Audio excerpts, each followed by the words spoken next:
Perhaps Russia itself can provide the answer.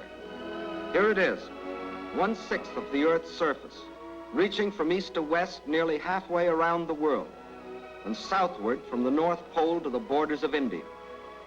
One country of 9 million square miles. That's our own country 3 times over, or all of North America and 1 million square miles to boot. The sun never sets on Russia. When it is dusk on its western borders facing Europe, it is already dawn on its eastern borders facing the Pacific.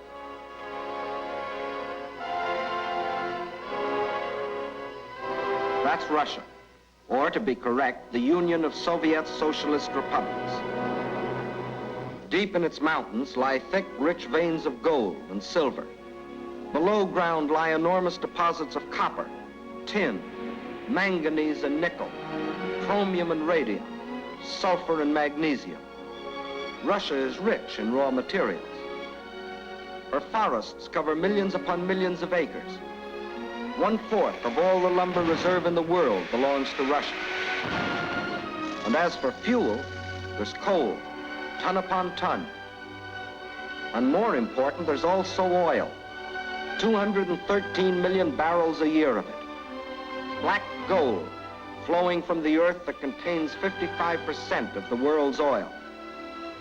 What else? Iron? Russia has better than 10 billion tons. That can make a lot of steel before it's done. Yes, Russia is rich. Her farms cover millions upon millions of acres. The rich black earth that besides giving forth oil and coal will also grow everything from sunflowers to lotus. The tea her people drink in such huge quantities, and the tobacco that they smoke. Cotton grows here too, 3,800,000 bales a year. And sugar. And on the pasture land, the animals grow fat for food and wool for clothing. While on the warm plains, the fields of grain stretch as far as the eye can reach.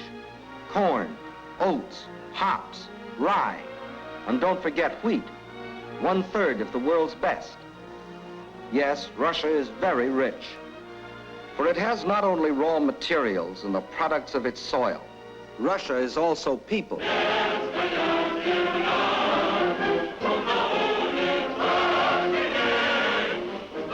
193 million people.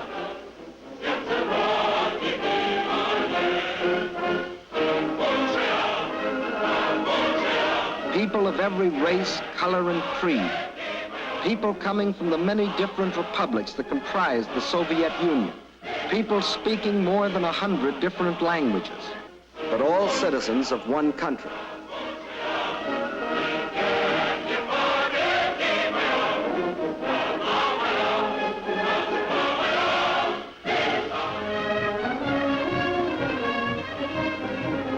Whether they are the great Russians, the descendants of the first settlers of this vast area, and for 1,000 years its main population, or Cossacks, or famous horsemen from the open plains of the Don River Valley.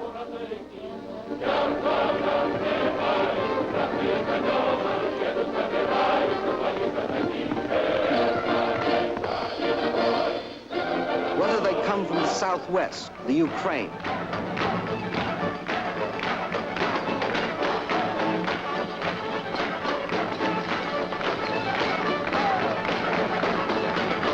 here in the breadbasket of the Soviet Union live the Little Russians, better known as Ukrainians, and beside them the Moldavians and Bessarabians. Or if they come from the far south, between the Caspian and Black Seas,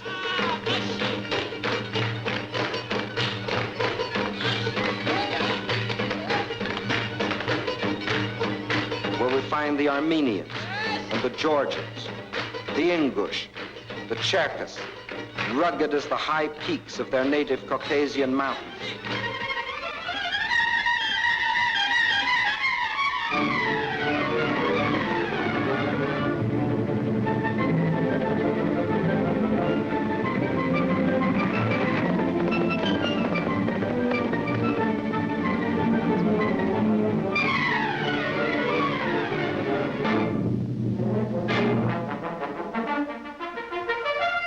Whether they are Uzbeks, Turkmen, Kyrgyz, from the Persian and Indian frontiers, or Mongols, the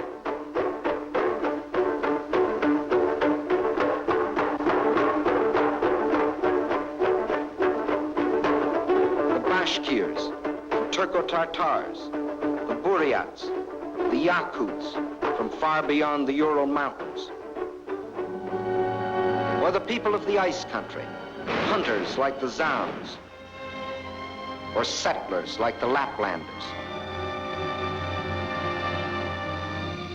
Whether they come from the pioneering wilderness of the far north, or from a great city like their capital, Moscow, where the ancient buildings of an ancient civilization stand beside the modern structures of a modern civilization, where the old Russian droshka still competes with the modern limousine.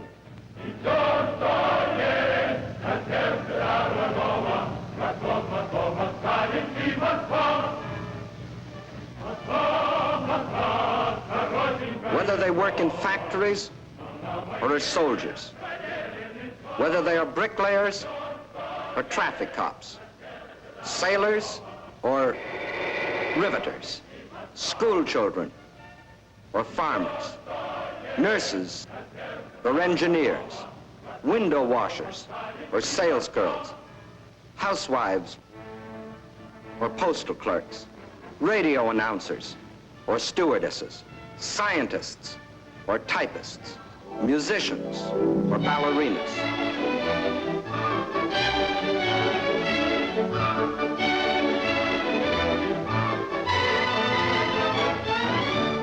Regardless of what they do or where they live, they all have one thing in common: love of their soil.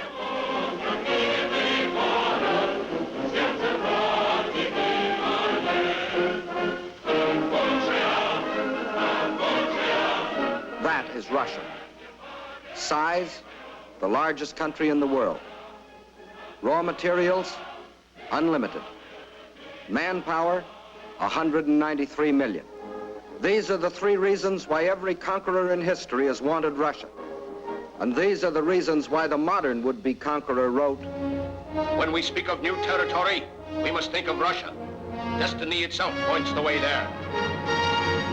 Yes, as we have seen, Germany's spirit of aggression was handed down from generation to generation. And now, in Hitler's Germany, the dream was world conquest. To such a dream, there could be only one answer: collective security. So with this objective, in 1934, the Soviet Union joined the League of Nations. Again and again before the League, its representatives urged binding agreements to support by collective action any nation submitted to attack. The state I represent entered the League with the sole purpose of the maintenance of indivisible peace. The League of Nations is still strong enough by its collective actions to avert or arrest aggression. There is no room for bargaining or compromise. But while some members of the League were pleading vainly for the use of collective force to stop aggression, the world saw other members, Germany, Italy, Japan, withdraw from the League to follow the path of aggression.